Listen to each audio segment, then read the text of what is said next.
Clinical features of varicella, है ना, हम लोग लिख लेते हैं that is chicken pox. Chicken pox काफी कॉमन डिसीज है, तो मेरे ख्याल से आप लोग काफी अवेयर भी होंगे। जहां तक एज ग्रुप की बात की जाए तो ये बेसिकली बच्चों की डिसीज है, पीडियाट्रिक एज ग्रुप की है, लेकिन हो किसी को सकता है। जिसको लाइफ में जितना लेट होगा वो उतना ज्यादा सीवियर उसको सिम्टम्स देगा, ठीक है। तो अगर बचपन में एक बार हो गया है तो इससे लाइफ लॉन्ग इम्यूनिटी भी मिलेगी आपको। तो ये मेनली पीडियाट्रिक एज ग्रुप की है, लेकिन अगर पीडियाट्रिक एज ग्रुप में आपको डिसीज नहीं हुई तो लेटर ऑन लाइफ में कभी भी हो सकती है। पीडियाट्रिक एज ग्रुप में एक बार हो गई आपको डिसीज तो लाइफ लॉन्ग इम्यूनिटी रहती है, अनलेस एंड अनटिल आप इम्यूनो कॉम्प्रोमाइज्ड हैं। तो यहाँ से देख लेते हैं कि पीक एज क्या होता है। The peak age of chickenpox is 5 to 10 years, ठीक है। ये आपका चिकन पॉक्स का पीक एज होता है। हो किसी एज में सकता है, ठीक है, एक न्यूबॉर्न को भी हो सकता है, एक ओल्ड मैन को भी हो सकता है, एक हेल्दी इंसान को भी हो सकता है। तो जिस तरीके से हम लोगों ने मीजल्स पढ़ा था, 3 फेज में हम लोगों ने डिवाइड किया था। पहले फीवर और कुछ प्रोड्रोमल सिम्टम्स आते थे, आप कहते थे प्री इरप्टिव फेज है। फिर उसके बाद इरप्शन ऑफ रेसेस हो जाते थे, है ना, वहां मैकुलर रेसेस होते थे। यहाँ पे मैकुलर होगा, फिर उसके बाद वो पेपुलर हो जाएगा, फिर वो वेसिकल्स के फॉर्म में हो जाएंगे, फिर वेसिकल्स के कलर चेंज होंगे, क्लाउडी वेसिकल्स हो जाएंगे, फिर क्रस्टिंग हो जाएगी उनकी, है ना, उनके ऊपर एक सॉलिड क्रस्टिंग हो जाती है, तब वो नॉन इंफेक्टिव हो जाते हैं। तो यहाँ पे हम लोग पहला फेज देख लेते हैं। It consist of 3 phases। 3 phases। पहला फेज जो आपका होगा वो प्रोड्रोमल या pre eruptive phase, prodromal phase, या इसी को आप प्री इरप्टिव फेज कहते हो, pre eruptive phase.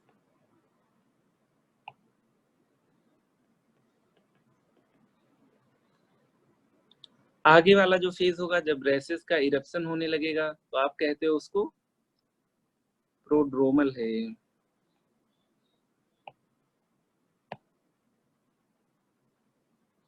Prodromal phase that is pre eruptive phase. अभी रेसेस नहीं आए हैं, कुछ बॉडी के जनरल सिम्टम्स आ गए हैं। जैसे आप यहाँ पे कहोगे कि हो सकता है उसको बॉडी पेन स्टार्ट हो गया हो सकता है उसको भूख लगनी बंद हो गई हो सकता है उसको हेडेक स्टार्ट हो गया हो सकता है उसको मॉडरेट या माइल्ड ग्रेड का फीवर भी स्टार्ट हो गया हो, ठीक है। तो this is a short phase, लिखते हैं this is short phase with mild or moderate fever, with mild or moderate fever, body pain, headache and anorexia, headache and anorexia, anorexia मतलब lack of appetite, that is भूख ना लगना, lack of appetite। तो यहाँ पे हम लोगों ने देख लिया कि रेस लगभग पहले ही दिन आ जाता है फीवर के रिलेशन में अगर बात करें, लेकिन प्रोड्रोमल फेज में केवल फीवर नहीं है, उसको बॉडी पेन भी हो रहा है, हेडेक भी हो रहा है और लैक ऑफ एपेटाइट भी है। लगभग इतना माइल्ड ग्रेड फीवर होता है तो उसको ये एहसास होता है कि जब रेस आया है उसी दिन सुबह से लगभग उसको फीवर था, तो इसलिए हम लोग इसको कहते हैं फर्स्ट डेज रेस, है ना, फर्स्ट डे रेस। हम लोगों ने देखा भी था एक mnemonic very sick patient must take double tablets, तो वी फॉर वेरिसेला था, वेरिसेला में फर्स्ट डे रेस आते हैं, ठीक है, फीवर के कॉन्टेक्स्ट में। प्रोड्रोमल फेज में हो सकता है उसको बॉडी पेन पहले से होता रहे, तो उसके कॉन्टेक्स्ट में सेकेंड या थर्ड डे रेस आते हैं, ठीक है। तो अब सेकेंड फेज हम लोग देख लेते हैं, ये 1 to 2 डेज का फेज है, 1 to 2 डेज। इसके बाद अब रेसेस आने लगेंगे, ठीक है। तो प्री इरप्टिव के बाद अब इरप्टिव फेज आएगा, तो हम लोग लिख लेते हैं second phase is eruptive phase. Eruptive इसलिए क्योंकि अब रेसेस इरप्ट होंगे, इरप्टिव फेज, है ना। अब रैसेस आने लगेंगे तो यहाँ पे लिख लेते हैं 24 to 48 hours after prodromal symptoms, prodromal symptoms, prodromal symptoms क्या थे हम लोगों ने देख लिया था, है ना। तो यहाँ पे जो रैसेज आते हैं वो सबसे पहले ट्रंक पे आते हैं, ठीक है, स्टमक के आसपास, पेट के आसपास आते हैं, या हो सकता है चेस्ट से जस्ट नीचे आ रहे हो। तो इनिशियली जो आपके रैसेज आते हैं वो ट्रंक पे आते हैं, और इनिशियली जो रैसेज होते हैं वो केवल दाग जैसे होते हैं, रेड रेड धब्बे होते हैं। तो आप कहते हो इनिशियली दे आर मैक्यूल्स, फिर ओवर पीरियड ऑफ टाइम ये पैप्यूल्स थोड़ा सा रेज्ड हो जाते हैं इनके एजेस, तो आप पैप्यूल्स कहते हो। धीरे धीरे इसमें वाटरी फ्लूइड इकट्ठा होने लगता है, तो वेसाइकल के फॉर्म में चेंज हो जाते हैं, लेकिन वेसाइकल क्लियर रहती है बिल्कुल, जैसे लगता है उसके अंदर वाटर भरा है। धीरे धीरे वो क्लाउडी वेसाइकल्स होने लगती हैं। क्लाउडी वेसाइकल्स के बाद क्रस्टिंग आ जाती है, उनके ऊपर एक स्कैब, एक परत जमा हो जाती है, ठीक है, तब वो नॉन इन्फेक्टिव हो जाते हैं। यहाँ पे देख लेते हैं किस तरह से रैश का प्रोग्रेशन होता है, ठीक है। इनिशियली इची, काफी ज्यादा इची होता है, काफी ज्यादा खुजली होती है इसमें। रेडिस मैक्यूल्स, ठीक है, मैक्यूल्स का मतलब बस धब्बा जैसा है, रेड रेड स्पॉट्स दिख रहे हैं, लेकिन वो फील, टच करने पे फील नहीं हो रहे हैं। अभी इसके बाद क्या होगा, नेक्स्ट स्टेज में वो फील भी होने लगेंगे, थोड़ा सा उभरे उभरे से होंगे, तो आप उनको पैप्यूल कहोगे, ठीक है। तो इसके बाद नेक्स्ट कर लेते हैं, ये आपके पैप्यूल्स के फॉर्म में, पैप्यूल्स के फॉर्म में चेंज हो जाते हैं, मतलब रेज्ड एजेस, रेज्ड एजेस होंगे इनके। तो आप इनको केवल देख नहीं पाओगे, फील भी कर पाओगे। फिर ये वाटरी वेसाइकल्स के फॉर्म में हो जाएंगे, इनके अंदर वाटर जैसा कुछ आपको दिखेगा, ठीक है, वाटरी वेसाइकल्स बिल्कुल क्लियर, ठीक है। फिर यही चीज थोड़े क्लाउडी हो जाएंगे, धुंधले हो जाएंगे, क्लाउडी वेसिकल्स, ठीक है, ये रप्चर कर जाएंगे और इनके ऊपर एक क्रस्टिंग बन जाएगी, परत जमा हो जाएगी, ठीक है। तो आप कहते हो उसके बाद क्रस्टिंग या क्रस्टेड वेसाइकल्स, क्रस्टेड वेसाइकल्स, ठीक है। और उसके ऊपर जब क्रस्टिंग हो जाएगी तो स्कैब फॉर्मेशन, स्कैब बन जाएगा, एक मोटी सी परत बन जाएगी। अब यहाँ पे ये नॉन इन्फेक्टिव हो जाएंगे, नाउ नॉन इन्फेक्टिव। यही हम लोग देखते हैं रैश के 7 डेज के बाद, ठीक है, वो नॉन इन्फेक्टिव हो जाते हैं, क्योंकि वहां पे क्रस्टिंग हो जाती है। तो यहाँ तक आने में इसको 7 डेज लग सकते हैं, ठीक है, जब से वो अपीयर हुआ था और लास्ट तक क्रस्टिंग तक। अब इसके अलावा और देख लेते हैं, आता कहाँ पे है बॉडी में सबसे पहले ना, तो इस फॉर्म में तो वो प्रोग्रेस करके गया कि पहले रेडिस मैक्यूल्स है, फिर थोड़ा सा उनके एजेस रेज हो गए, तो आप कहते हो पैप्यूल हो गया।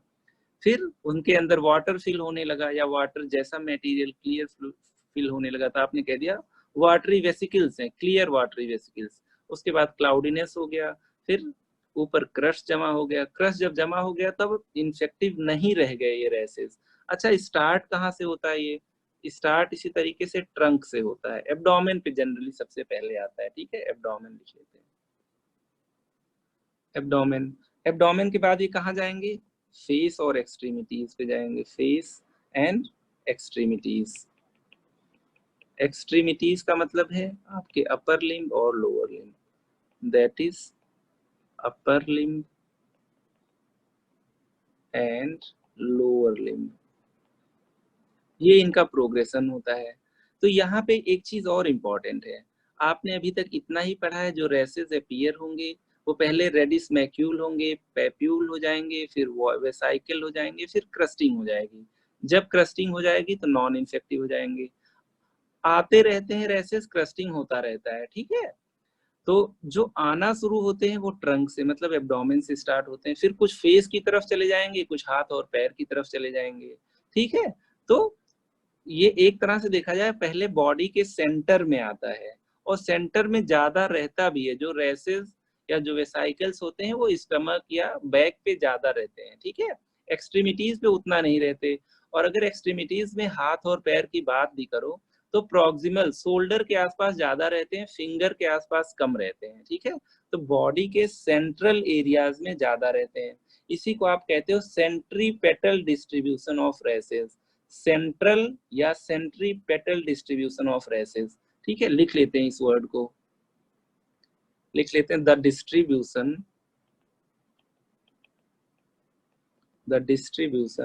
of races is predominantly central, ठीक है, मतलब बॉडी के सेंटर में, और सेंट्रीपेटल इसी को कहते हो, सेंट्रीपिटल, ठीक है, बॉडी के सेंटर में ज्यादा होगा, with greatest concentration on, with greatest, सबसे ज्यादा कहाँ होंगे, ट्रंक पे, with greatest concentration over trunk, trunk हम लोगों ने देख लिया था, है ना, एब्डोमेन के आसपास, ओवर ट्रंक। उसके बाद कहाँ पे चले जाएंगे, proximally on extremities and proximally over extremities। अब एक डायग्राम से इसको समझ लेते हैं। जैसे मान लीजिए हमने अभी तक यही पढ़ा है कि सबसे पहले एब्डोमेन पे आएंगे, मान लीजिए कोई इंसान है, फिर उसका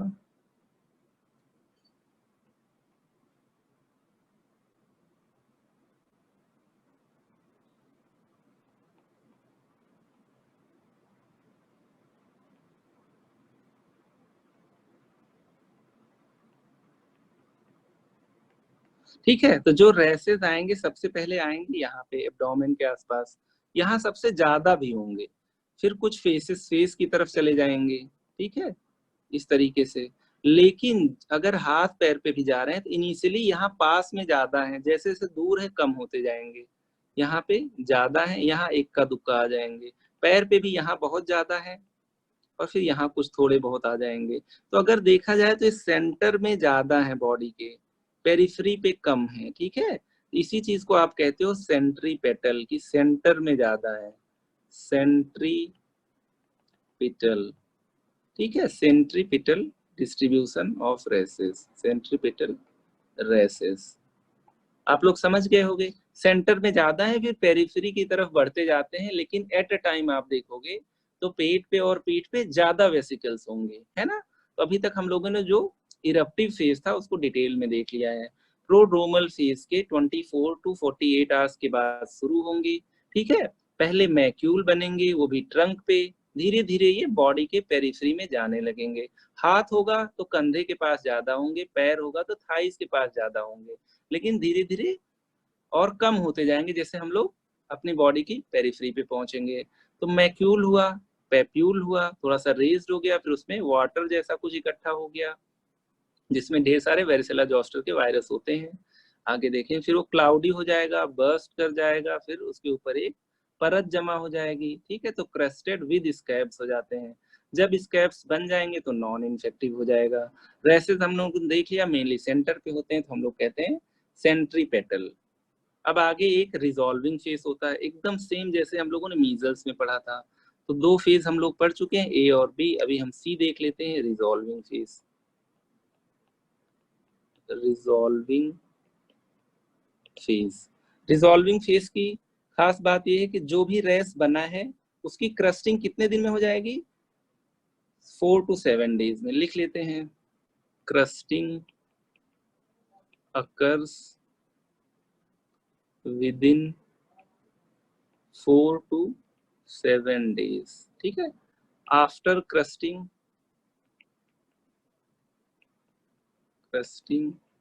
vesicles become non infective, non infective. अब ऐसे इंसान को आप टच भी कर लोगे या पास में रहोगे तब वो इन्फेक्टिव पीरियड में नहीं होगा, ठीक है। और जो भी आपके जो रेसेस निकले हैं, क्रस्टिंग तो चलिए 7 डेज में हो गया, फेड कितने दिन में होंगे, तो 2 से 3 हफ्ते में वो फेड हो जाएंगे, ठीक है, खत्म हो जाएंगे, मतलब कोई परमानेंट स्कार नहीं बचेगा। तो लिख लेते हैं, the rashes usually fade away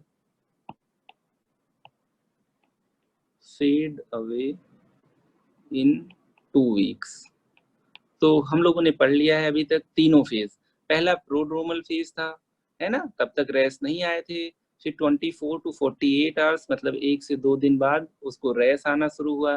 race stomach या ट्रंक से स्टार्ट होता है, उसके बाद पेरिफेरल बॉडी एरियाज में जाता है। तो आप इसी चीज को कहते हो सेंट्रीपेटल डिस्ट्रीब्यूशन ऑफ रेसेस। और जो रेस आया है उसमें क्रस्टिंग हो जाएगी 4 to 7 डेज में। After crusting it will not be infective any more, है ना। फिर उसके बाद हम लोगों ने देख लिया रेसेस जो कंप्लीटली फेड होंगे, क्रस्टिंग तो हो गई थी 1 हफ्ते में, फेड 2 हफ्ते में होंगे, है ना। तो यहाँ पे हम लोग 1 वीक लिख लेते हैं। तो इस तरीके से इसको समराइज कर लेते हैं, 1 वीक में क्रस्टिंग हो जाएगी, है ना। तो ये नॉन इन्फेक्टिव हो जाएंगे, और उसके बाद 2 वीक्स में दे विल फेड अवे, है ना। तो हम लोगों ने क्लिनिकल फीचर्स ढंग से पढ़ लिया है, इससे ज्यादा की जरूरत नहीं है, ठीक है। और इसके पहले हम लोगों ने मीजल्स पढ़ा भी था, तो उसमें हम लोगों ने देख लिया था यही तीनों फेज थे। रैश आया तो इरप्टिव हो गया, उसके पहले वाला प्री इरप्टिव था, उसके बाद वाला रिजॉल्विंग था। ऑलमोस्ट इन्फेक्टिव पीरियड भी ऐसे ही था, 4 दिन रैश से पहले, 5 दिन रैश के बाद, तो वहां भी आपका टोटल 9 डेज इन्फेक्टिव था। तो इन्फेक्टिव पीरियड मैं आपको एक बार और लिख के बता दे रहा हूँ।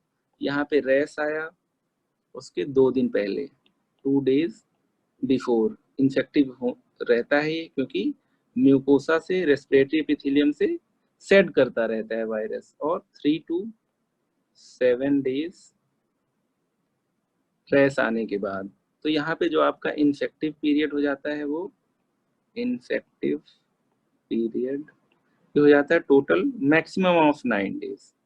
इससे कम भी हो सकता है, ठीक है, लेकिन इतना मैक्सिमम भी हो सकता है। इन्फेक्टिव पीरियड आप लोग याद रखिएगा। इसी से रिलेटेड अभी एक क्वेश्चन आएगा। कुछ लोगों ने मुझे व्हाट्सएप पे पूछा भी है कि प्रेगनेंसी में चिकन पॉक्स हो जाए तो क्या प्रॉब्लम होगी, है ना। ये बहुत ही इंपॉर्टेंट क्वेश्चन है, ये गायनी का भी क्वेश्चन है, पीडिया का भी क्वेश्चन है। तो देख लेते हैं अब हम लोग chicken pox in pregnancy.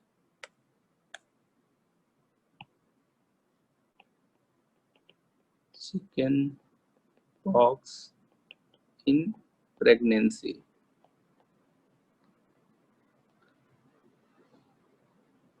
Pregnancy में अगर किसी लेडी को पहली बार चिकन पॉक्स हो रहा है तो बहुत सीवियर होगा, ठीक है। और ये डिपेंड करता है कि अंदर जो फीटस है या जो बेबी बॉर्न होगा उसको कितना इफेक्ट करेगा। ये डिपेंड करता है कि किस ट्राइमेस्टर में या कितने वीक ऑफ जेस्टेशन पे मदर को वेरिसेला हुआ है।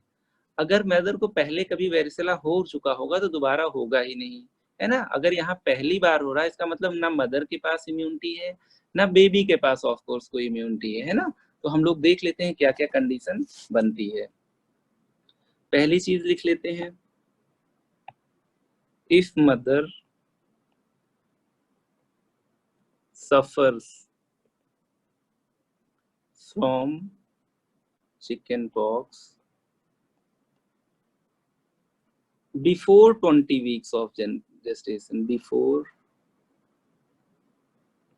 20 weeks of gestation, मतलब लगभग आधे सेकेंड ट्राइमेस्टर तक, है ना। 20 वीक ऑफ जेस्टेशन, 13 वीक तक पहला ट्राइमेस्टर होता है आपका, है ना। और 13 टू 26, है ना। 26 वीक के आसपास आपका सेकेंड ट्राइमेस्टर होता है, फिर थर्ड लग जाता है।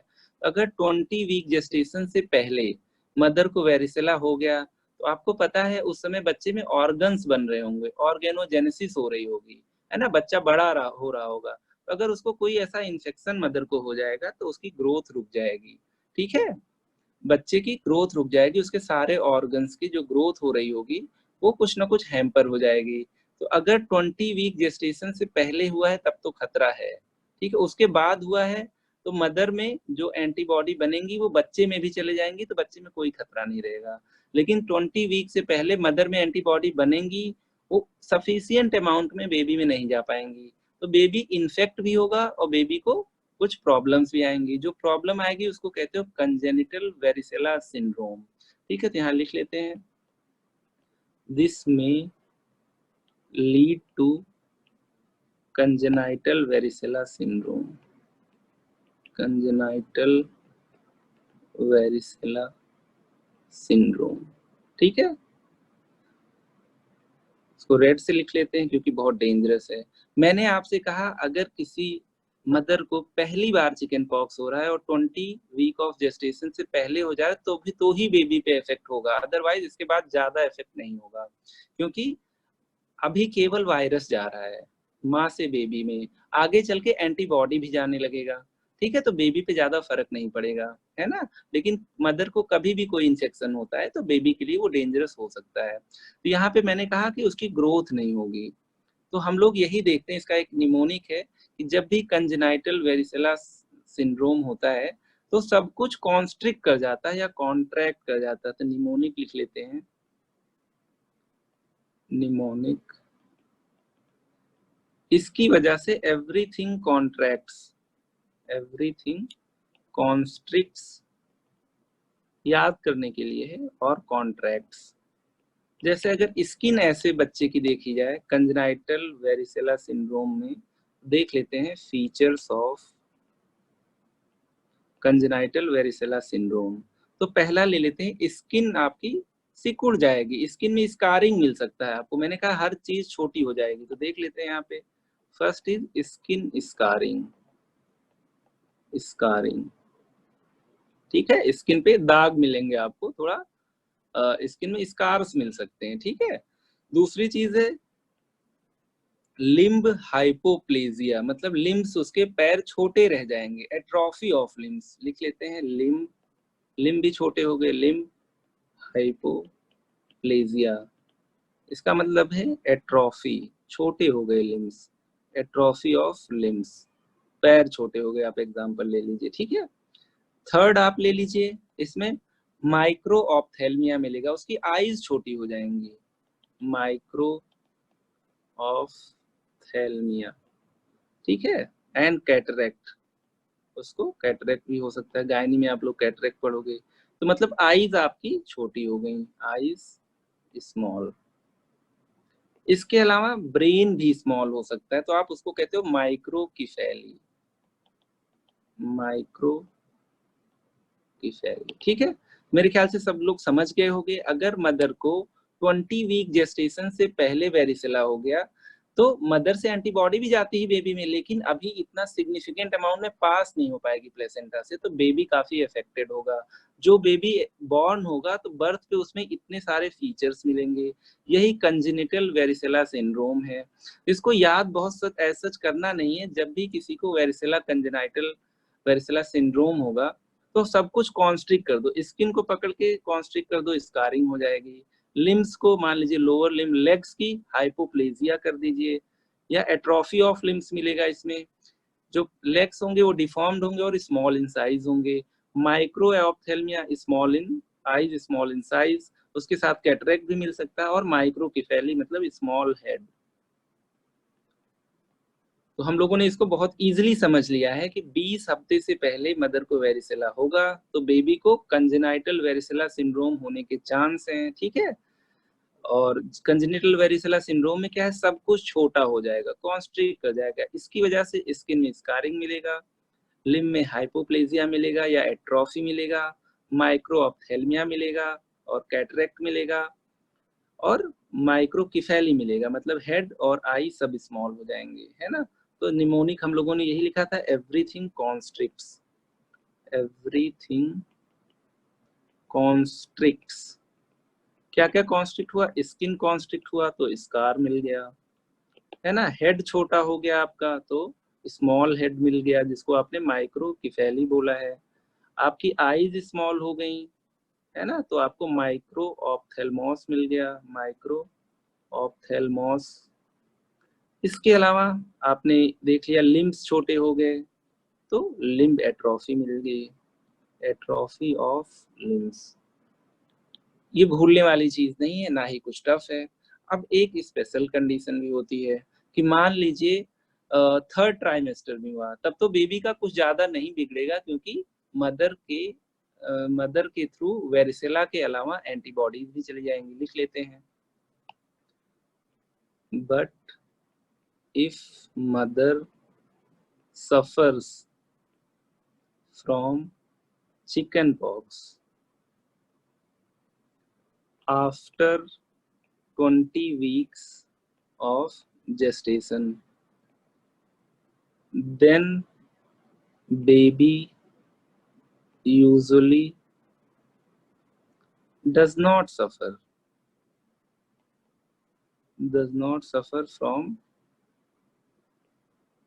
congenital varicella syndrome, because along with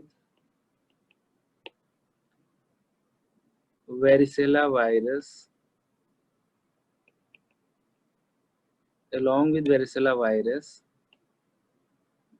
maternal antibodies also pass to the baby through placenta.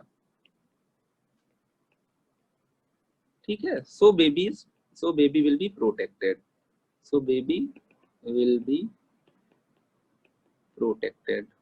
मेरे ख्याल से सब लोग समझ गए होंगे प्रेगनेंसी में अगर वेरिसेला हो रहा है तो क्या प्रॉब्लम करा सकता है और कब करा सकता है, कब नहीं करा सकता है। फिर से देख लेते हैं इतना। कोई लेडी प्रेग्नेंट हुई और उसको चिकन पॉक्स नहीं हुआ है, और अगर 20 वीक जेस्टेशन से पहले चिकन पॉक्स हो गया, क्योंकि इसी समय तो बेबी ग्रो हो रहा होगा, उसमें ऑर्गन्स बन रहे होंगे, है ना। तो अगर इस समय वेरिसेला हो गया और मदर में इम्यूनिटी नहीं है तो बेबी को भी वायरस इफेक्ट करेगा, क्योंकि प्लेसेंटा से पास हो जाएगा। 20 वीक के बाद जो मदर एंटीबॉडी बनाएगी वो भी प्लेसेंटा से पास होने लगेगा सिग्निफिकेंट अमाउंट में, तो बेबी बच जाएगा। तो खतरा आपका रहता है 20 वीक से पहले। तो इसकी वजह से कंजेनाइटल वेरिसेला सिंड्रोम हो जाएगा बेबी में। 2% चांस होता है, ठीक है, 2% चांस, और इसमें हर चीज छोटी हो जाती है। इस तरह से हम लोगों ने इसको निमोनिक माना है। स्किन छोटा होने का मतलब स्कारिंग हो सकती है, हाथ पैर छोटे हो सकते हैं, उसको लिम्ब हाइपोप्लेजिया या एट्रोफी कह सकते हो। हेड छोटा हो जाएगा तो माइक्रोकेफेली कहोगे। आईज छोटी हो जाएंगी तो आप उसे माइक्रो ऑप्थेल्मिया कहोगे, है ना। इतनी चीजें हो गई हैं। अब हम लोग ये देख लेते हैं कि अगर किसी को चिकन पॉक्स हुआ है तो हम लोग इन्वेस्टिगेशन क्या करा सकते हैं। देखो, इन्वेस्टिगेशन का ज्यादा रोल इसलिए नहीं क्योंकि ये क्लिनिकल डायग्नोसिस है। आपको रेसेस पहचानने आने चाहिए चिकन पॉक्स के, ठीक है, लेकिन फिर भी कुछ इन्वेस्टिगेशन अगर कभी डाउट है तो हम लोग करा सकते हैं। जैसा कि अभी तक हम लोगों ने देखा था, अगर किसी को वायरल इन्फेक्शन होता है तो टीएलसी कम हो जाता है ना। टीएलसी कम हो जाता है तो ल्यूकोपीनिया मिलता है। इसके अलावा जो वेसाइकल्स होते हैं उसमें वेरिसेला जोस्टर वायरस होता है, उसको आइसोलेट कर सकते हैं और पॉलीमरेज चेन रिएक्शन पीसीआर करते हैं हम लोग, है ना, उससे डिटेक्ट कर सकते हैं, या उससे स्मीयर बना सकते हैं, उसको जैंक स्मीयर कहते हैं, ठीक है। उसमें आप देख सकते हो मल्टी न्यूक्लिएटेड जायंट सेल्स जैसे मीजल्स में बनते थे, है ना। और लास्ट थिंग होता है कि आप एंटीबॉडी टेस्ट कर लीजिए। तो हम लोग इन्वेस्टिगेशंस लिख लेते हैं।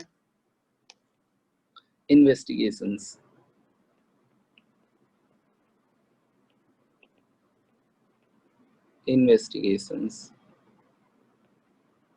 यहाँ पे देख लेते हैं। जैसे बाकी वायरल इन्फेक्शन में होता है तो पहली बार हम लोग मान लीजिए कंप्लीट ब्लड पिक काउंट कराएंगे, कंप्लीट ब्लड काउंट। यहाँ पे हम लोग देखेंगे टीएलसी मतलब total leukocyte count, total leukocyte count, ये डिक्रीज रहेगा as in other viral infections, as in many other viral infections. ये इंपॉर्टेंट है, मतलब यहाँ पे हमको ल्यूकोपीनिया मिलेगा। चलिए ठीक है, सेकेंड चीज हम लोग क्या कर सकते हैं यहाँ पे कि वेसिकल्स में, आपको पता है वेसाइकल्स में fluid water like fluid fill होता है ना, तो इससे हम लोग आइसोलेट कर सकते हैं वेरिसेला जोस्टर वायरस को पीसीआर करा के, है ना। तो वेरिसेला जोस्टर वायरस को आइसोलेट कर सकते हैं पीसीआर करा के, मतलब पॉलीमरेज चेन रिएक्शन से, पॉलीमरेज चेन रिएक्शन से। हमको कुछ थोड़े बहुत भी अगर वायरस मिल गए तो हम लोग उनको पॉलीमरेज चेन रिएक्शन से एम्पलीफाई कर लेंगे, फिर उनकी डिटेल्ड स्टडी कर लेंगे। इसके अलावा वेसाइकल्स से हम लोग स्मीयर बना सकते हैं, इसको कहते हो जैंक स्मीयर, जैंक स्मीयर। इसमें हम लोग देख पाएंगे multinucleated giant cells, multinucleated giant cells, ठीक है। तो ऐसे मीजल्स में भी मल्टी न्यूक्लिएटेड जायंट सेल्स मिले थे, है ना। और वहां पे निमोनिया भी हुआ था तो हम लोगों ने ऐसी ही डायग्नोसिस बनाई थी, है ना। क्वार्थिंग सेल्स मिलती थी वहां पे, आप लोगों को याद होंगी। तो यहाँ पे भी मल्टी न्यूक्लिएटेड जायंट सेल्स मिलेंगी। तो मोर और लेस आपने देखा है फीवर विद रैश आता है, और जैसे इरप्टिव, प्री इरप्टिव और रिजॉल्विंग फेस होता है, ऑलमोस्ट मीजल से मिलता जुलता है, बट वहाँ वेसिकल्स नहीं बनते थे, यहाँ वेसिकल्स बन रहे हैं, है ना। और बाकी जो डिफरेंसेस है हम लोगों ने अभी तक वो पढ़ लिया है। तो पहली चीज हम लोग सीबीसी कराएंगे, ल्यूकोपीनिया मिलेगा। फिर वेसिकल से वायरस को आइसोलेट कर सकते हैं, पॉलीमरेज चेन रिएक्शन से देख सकते हैं कि हाँ ये वेरिसेला वायरस ही है कि नहीं है। स्मीयर बना सकते हैं, एक स्लाइड पे वेसाइकल का फ्लूइड ले लिया, फिर स्मीयर बना लिया, है ना, फिर उस पर स्टडी किया तो मल्टी न्यूक्लिएटेड जायंट सेल्स मिले हमें। थर्ड चीज हम लोग कर सकते हैं, एंटीबॉडी देख सकते हैं ना, जैसे हम लोगों ने देखा था IgM antibodies, IgM antibody against varicella zoster virus, है ना। तो आईजीएम एंटीबॉडी भी हम लोगों ने मीजल्स में देखा था। तो लगभग एग्जैक्टली वही चीज हम लोग यहाँ भी करेंगे, लेकिन मैं एक बार फिर से रिपीट कर रहा हूँ कि सारी चीजें जो है वो क्लिनिकल सिनेरियो पे ज्यादा डिपेंड करती हैं, ठीक है। तो ये हमारा रहा इन्वेस्टिगेशन का सीन। इसमें सीबीसी कराया, है ना, टीएलसी कम आया, ल्यूकोपीनिया आया, वेसिकल्स से हम लोगों ने वायरस को आइसोलेट किया पीसीआर के थ्रू। इसके अलावा स्मीयर बना के देखा तो हमें मल्टी न्यूक्लिएटेड जायंट सेल्स मिले। मल्टी न्यूक्लिएटेड जायंट सेल का मतलब होता है एक सेल है, एक न्यूक्लियस है, दो सेल है, उसके पास न्यूक्लियस है, तीन सेल है। ये तो इंडिपेंडेंट सेल्स हैं, लेकिन ये सेल्स क्या होती हैं, कभी कभी आपस में जुड़ जाती हैं, ठीक है। प्लाज्मा मेम्ब्रेन बीच का खत्म हो जाता है तो एक सेल हो जाता है तीन न्यूक्लियस का। यही मल्टी न्यूक्लिएटेड जायंट सेल्स है। जितने सारे सेल्स मिल जाएंगे उतने ज्यादा इसमें न्यूक्लियस होंगे, you call it multinucleated giant sales.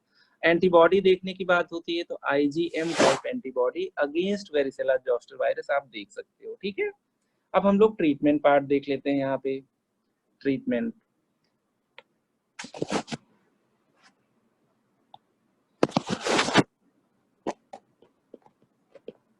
Treatment of chicken pox. Treatment of chicken pox की बात की जाए तो एंटीबायोटिक देने का कोई मतलब नहीं है, क्योंकि ये बैक्टीरिया नहीं है। फॉर्चुनेटली ये एक ऐसा वायरस है जिसके अगेंस्ट हमारे पास एंटीवायरल ड्रग मौजूद है ना। तो हम लोग देख लेते हैं, ऐसे केसेस में फीवर वगैरह भी आता है, बॉडी पेन होता है, तो यहाँ पे पहला काम करेंगे, फीवर के लिए हम लोग इसको पैरासीटामोल दे देंगे, है ना, सिरप पैरासीटामोल। कई बार हम लोग पढ़ चुके हैं @15 मिलीग्राम पर केजी पर डोज, ठीक है, जब भी उसको जरूरत होगी, SOS व्हेन रिक्वायर्ड। इससे बॉडी पेन भी कम रहेगा, उसका फीवर भी कंट्रोल रहेगा। सेकेंड चीज हम लोग लिख लेते हैं, नो एंटीबायोटिक, है ना। एंटीबायोटिक की क्या ही जरूरत है यहाँ पे, क्योंकि ये बैक्टीरिया तो है नहीं। नो एंटीबायोटिक्स, लेकिन यहाँ हमारे पास एंटीवायरल ड्रग्स अवेलेबल हैं। Anti viral drugs can be given. आप लोगों को जब हुआ होगा तो आप लोगों ने ड्रग ली भी होगी एंटीवायरल वाली। देख लेते हैं क्या एंटीवायरल ले सकते हैं यहाँ पे हम लोग। अगर डिसीज सीवियर नहीं है, ओरली एक्सेप्ट कर पा रहा है, ठीक है, माइल्ड या मॉडरेट फॉर्म ऑफ डिसीज है, मॉडरेट फॉर्म ऑफ डिसीज है, तो अब ओरल टैबलेट से काम चल जाएगा। तो ओरल एसाइक्लोवीर, एसाइक्लोवीर, है ना, ये ड्रग हम लोगों ने फार्मा में पढ़ी है। तो इसको आप देते हो @20 मिलीग्राम पर केजी पर डोज, ठीक है। QID मतलब 6 आवरली, दिन में 4 बार देते हो, QID, है ना। ये टेबलेट एसीवीर नाम से आती है, एसीवीर नाम से आती है, ठीक है। 200 और 400 milligram tablets, 200, 400 and 800 milligram tablets. और अगर एडल्ट को दे रहे हो तो बहुत ज़्यादा डोज में देना पड़ता है, 800 हमें आपको खाना है, तो 800 milligram tablets 4 times a day for 7 days, ठीक है। अगर डिसीज बहुत सीवियर नहीं है, वो ओरली एक्सेप्ट कर पा रहा है, तो आपने ओरली साइक्लोवीर दे दिया पैरासीटामोल के अलावा। लेकिन अगर डिसीज सीवियर है, if disease in severe form, severe form है तो इंजेक्टेबल दे दीजिए आप यहाँ पे IV aciclovir, aciclovir IV aciclovir दे दोगे तो इसको थोड़ा सा कम देना पड़ेगा @10 मिलीग्राम पर केजी पर डोज। और TDS दोगे, TDS दोगे कितने दिन दोगे, 7 डेज के लिए दोगे, है ना। तो ये हम लोगों ने ट्रीटमेंट पढ़ लिया, बहुत छोटा सा है, यूजुअली अपने आप ठीक हो जाता है। आप नहीं भी एसाइक्लोवीर दोगे, बॉडी की इम्यूनिटी अच्छी होगी तो पेशेंट अपने आप रिकवर कर जाएगा, ठीक है। उसकी डाइट वगैरह का बस हमें ध्यान देना होता है। तो ट्रीटमेंट में हमारे पास केवल यही इतना है। फीवर के लिए हम लोग पैरासीटामोल देंगे 15 मिलीग्राम पर केजी पर डोज, सिरप कॉलपोल दे दीजिए आप, जो अपने इंडिया में अवेलेबल है। एंटीबायोटिक की जरूरत नहीं है क्योंकि ये एंटी वायरल से ही सप्रेस होगा। तो एंटीवायरल ड्रग्स आप दे सकते हैं, जितनी जल्दी स्टार्ट कर दीजिए उतना अच्छा है। ओरल एसाइक्लोवीर 20 से देंगे, IV देंगे तो 10 से देंगे। ये QID देंगे, ये आपका TDS देंगे, है ना। ओरल देंगे तो 20 से देंगे। हमें आपको एडल्ट को हो जाएगा तो 800 milligram tablet 4 times a day for 7 days, ठीक है। QID देते हैं ओरल। अगर IV देना है तो हमने इतना ज्यादा यूज करना पड़ेगा, 10 मिलीग्राम पर केजी पर डोज फॉर 7 डेज, ठीक है। एक स्पेशल सिनेरियो बच गया है जिसको आपसे पूछना है, आप लोग जो इसको आंसर दोगे उसको प्राइज मिलेगा। मैंने प्रेगनेंसी में तो बता दिया था लेकिन ड्यूरिंग डिलीवरी नहीं बताया। अगर मान लो किसी लेडी को ड्यूरिंग डिलीवरी मतलब जब डिलीवरी होने वाली है उसके आसपास अगर वेरिसेला हो जाए तो क्या इम्पैक्ट होगा न्यू बॉर्न पे। तो हम लोग एक हेडिंग डाल लेते हैं, नियोनेटल वेरिसेला, ठीक है। मतलब नियोनेट में जो न्यू बॉर्न है उसमें जो वेरिसेला होगा वो कैसे होगा। अब देख लेते हैं, अगर यहाँ पे डिलीवरी हुई, ठीक है, मान लीजिए यहाँ पे आपकी डिलीवरी हो रही है, ये पॉइंट आपका डिलीवरी हुई, इसके अगर 5 दिन तक, 5 दिन पहले, 5 डेज पहले मदर को वेरिसेला हुआ और 2 दिन बाद अगर इस पीरियड में डिलीवरी हुई है कि मतलब मदर को रैसेस 5 दिन पहले आए हैं या डिलीवरी के 2 दिन बाद आए हैं, तब तो बेबी को कंजेनिटल वेरिसेला होगा, ठीक है, या नियोनेटल वेरिसेला होगा। आगे लिख लेते हैं। अगर यहाँ पे लाई कर रहा है बेबी, डिलीवरी कहाँ पे हुई है, रैस आने के 5 दिन बाद हुई है या रैस आने के 2 दिन पहले हुई है ना। ये 5 डेज है, ये 2 डेज है। और इस दौरान अगर बेबी का बर्थ हुआ है तो उसको क्या होगा, नियोनेटल चिकन पॉक्स होगा। नियोनेटल चिकन, ध्यान से सुनना, देखते हैं कौन आंसर देता है, ठीक है। लेकिन अगर मान लो 8 दिन पहले हुआ है मदर को चिकन पॉक्स, 8 डे पहले, ठीक है, ये क्या है, मदर को चिकन पॉक्स है, लिख लेते हैं ऊपर, chicken pox time in mother, कब मदर को चिकन पॉक्स हुआ है, तो ये ऊपर वाली लाइन है, ठीक है। ये डिलीवरी का टाइम है। तो अगर 8 डे पहले हुआ है तो 8 डे पहले अगर होगा तो बेबी को कोई प्रॉब्लम नहीं। देखो नियोनेटल वेरिसेला के, नियोनेटल चिकन पॉक्स के पहले 8 डेज पहले होगा तो वायरस तो बेबी में जाएगा ही। यहाँ पे varicella zoster virus plus antibody भी बेबी में जाएगा, ठीक है, एंटीबॉडी भी। तो बेबी को अगर 8 डे पहले हुआ है तो no congenital varicella, no neonatal chickenpox. लेकिन अगर वही चीज मदर को 5 दिन पहले केवल चिकन पॉक्स हुआ है तो मदर में भी तो एंटीबॉडी बनने में टाइम लगेगा ना। 8 दिन था तब तक मदर में एंटीबॉडी बन गया, है ना। तो यहाँ पे जब डिलीवरी हुआ तब तक बेबी को एंटीबॉडीज भी मिल गए, है ना। लेकिन अगर केवल 5 दिन पहले हुआ तो अभी तक मदर एंटीबॉडी नहीं बना पाई है। अच्छा मान लीजिए मदर यहाँ पे आपका, इसको और आगे बढ़ा दीजिए, मदर को 5 दिन के बाद चिकन पॉक्स हुआ, डिलीवरी हो चुकी है, मदर बेबी से अलग हो चुकी है। अब भी अगर यहाँ पे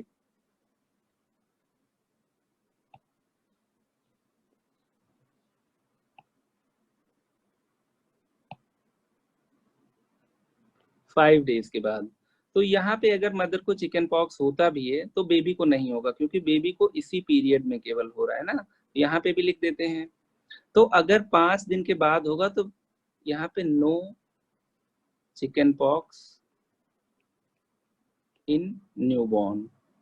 तो यहाँ पे हम लोगों ने देख लिया है कि बेबी को अगर चिकन पॉक्स होना है तो केवल तभी होगा जब मदर को 5 दिन पहले हुआ होगा डिलीवरी की, या 2 दिन बाद हुआ होगा, है ना। इसके अलावा किसी पीरियड में हुआ होगा तो बेबी बच जाएगा, क्योंकि उसको एंटीबॉडी भी मिल जाएगा। तो इसको लैंग्वेज में लिख लेते हैं।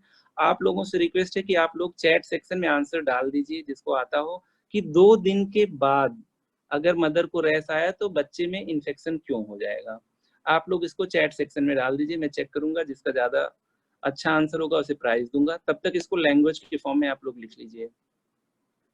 if mother suffers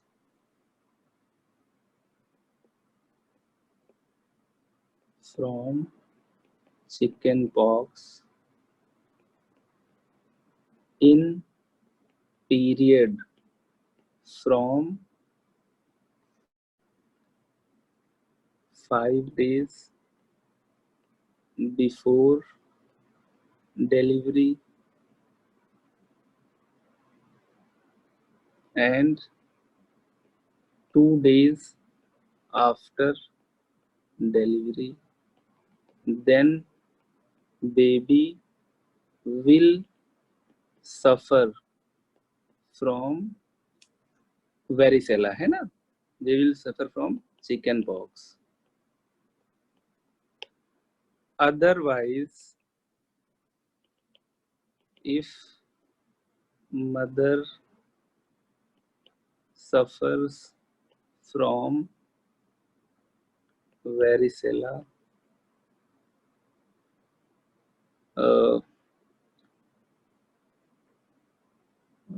greater than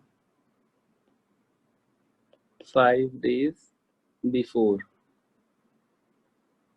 then baby will receive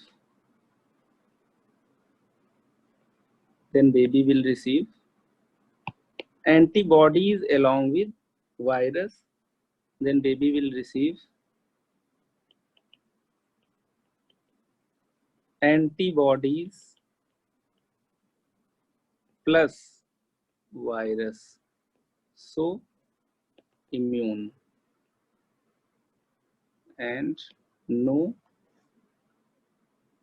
chicken pox in baby. तो ये कहानी रही। अगर मदर को चिकन पॉक्स होता है 5 दिन पहले, तब तो केवल वायरस बेबी में पास हो जाएगा, क्योंकि अभी तक एंटीबॉडी बनी नहीं। लेकिन कहीं और पहले चिकन पॉक्स होगा, हम 20 वीक के जेस्टेशन से पहले की बात नहीं कर रहे हैं, तब तो कंजेनिटल वेरिसेला सिंड्रोम हो जाएगा। 20 वीक के बाद हुआ, लेकिन 5 दिन से पहले हो गया, तो एंटीबॉडी भी जाएगा, वायरस भी जाएगा, बेबी बच जाएगा, उसको कोई न्यूनेटल वेरिसेला नहीं होगा।